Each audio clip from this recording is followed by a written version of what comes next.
Hey, hey, hey, welcome back, my friends. If you are watching this right now, that tells me one thing. You are serious about your English, and I love that about you. I really do.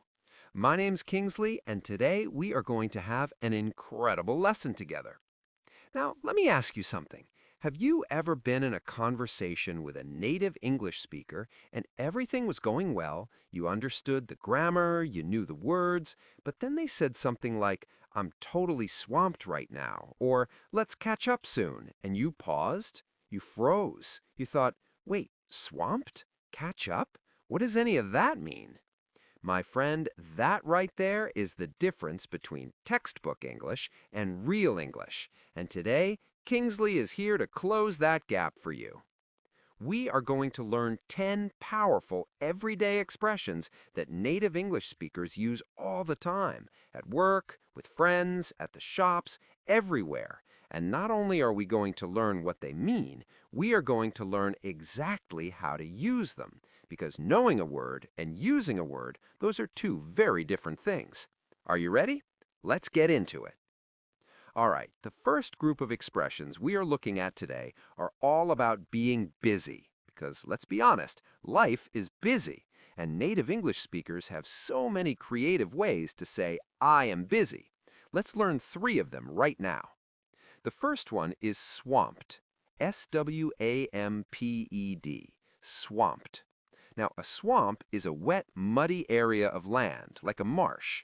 Imagine being stuck in a swamp. You can't move easily, right? Everything is slow and heavy. That's exactly the feeling this expression gives. When someone says, I'm swamped, they mean they have so much work or so many responsibilities that they feel completely overwhelmed. Let's hear it in a sentence. Sorry I haven't called you back. I've been absolutely swamped at work this week. Notice that word, absolutely. Native speakers love to add that word for emphasis. Absolutely swamped. Not just a little busy, completely, totally, overwhelmingly busy. Now you try it. Think of a time when you were very busy. Can you say, I was swamped? Practice that.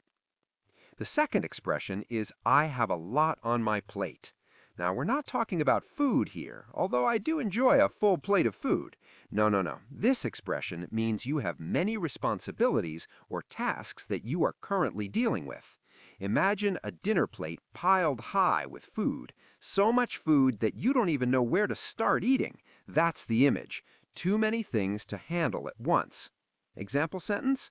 I'd love to help you with that project, but honestly, I have a lot on my plate right now. This is a very polite and natural way to explain that you're busy without sounding rude. Very useful, my friends. Our third busy expression is tied up. Imagine someone tying your hands together with a rope. You cannot do anything else, right? You're stuck. That is what tied up means. You are occupied. You cannot talk or meet right now. You'll often hear this on the phone or in messages. Can we reschedule? I'm tied up in meetings until 3 o'clock. Or, sorry, I'm a bit tied up at the moment. Can I call you back? So, we have three expressions about being busy. Swamped, a lot on my plate, and tied up. Fantastic. Write those down. Practice them. Use them this week. Now let's move into our second group. These are expressions you will use when you are socializing, talking to friends, meeting new people, reconnecting with old ones. These are so important because they make you sound natural and friendly in English. This one is everywhere. Let's catch up. Or you might hear, we need to catch up, or it was great catching up with you. So what does it mean? When you catch up with someone, you spend time with them talking about what has been happening in your lives, especially after you haven't seen each other for a while. You are basically updating each other, filling each other in on the news of your life. I haven't seen you in months. We really need to catch up. Or, it was so good catching up with you over coffee yesterday.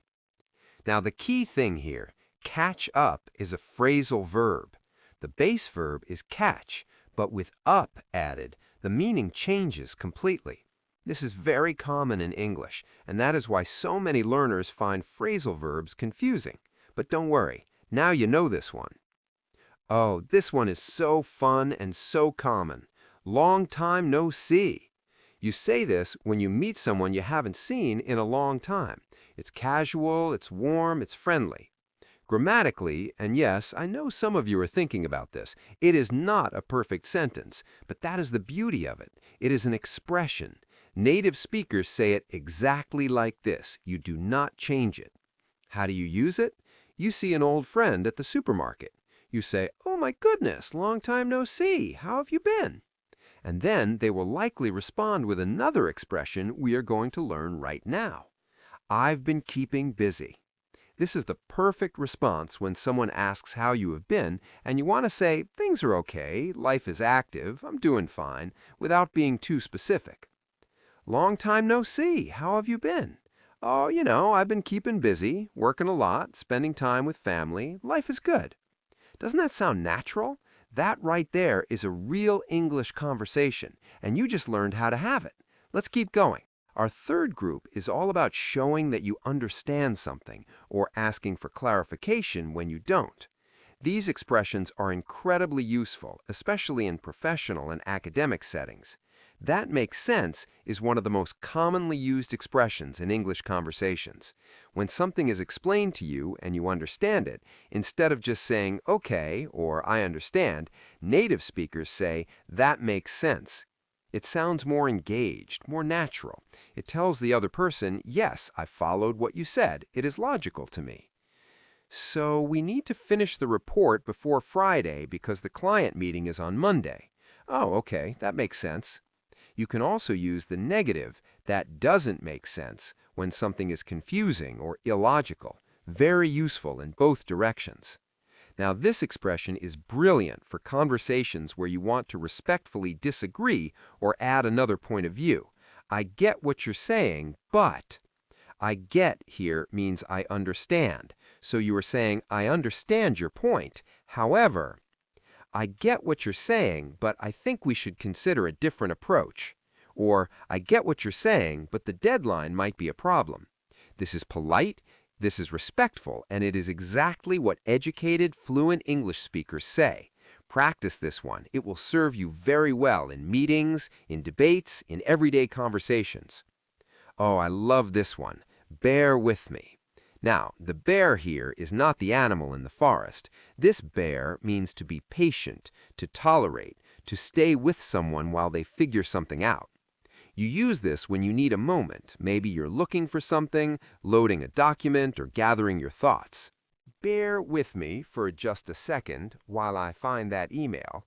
Or, this might take a moment. Just bear with me. You will hear this constantly in meetings, in presentations, in customer service. Now you know exactly what it means and how to use it. Okay, we are in the home stretch now, our fourth and final group. These are expressions for reacting to things and giving your opinion. Native speakers use these constantly, and they will make your English sound so much more natural and expressive.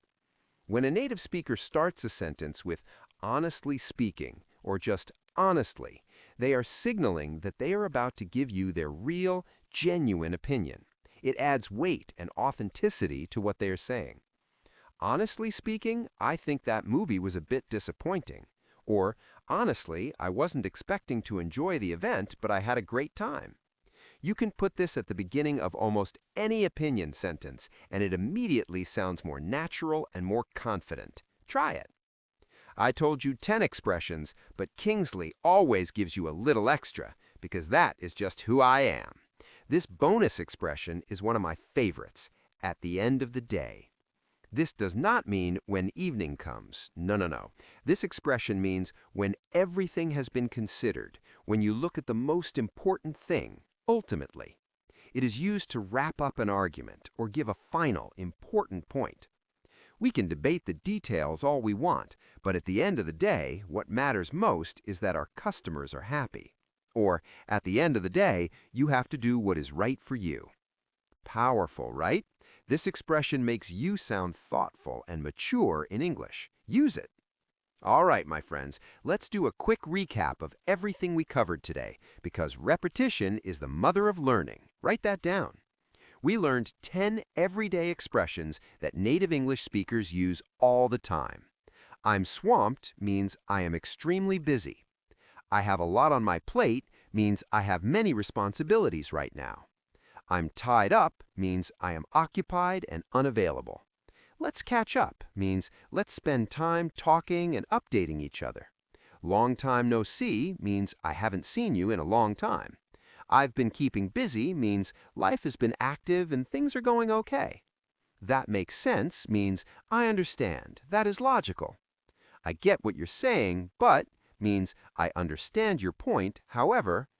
Bear with me means please be patient with me for a moment. Honestly speaking means here is my real, genuine opinion. And our bonus, at the end of the day, means ultimately, when everything is considered. My challenge to you this week is to use at least 3 of these expressions in a real conversation. 3, you can do it. Go and use them with a friend, a colleague, a family member, anyone. The only way to make these expressions yours is to use them. And remember, English is not about being perfect. It is about being understood, being confident, and being consistent. And Kingsley will always be here to help you grow.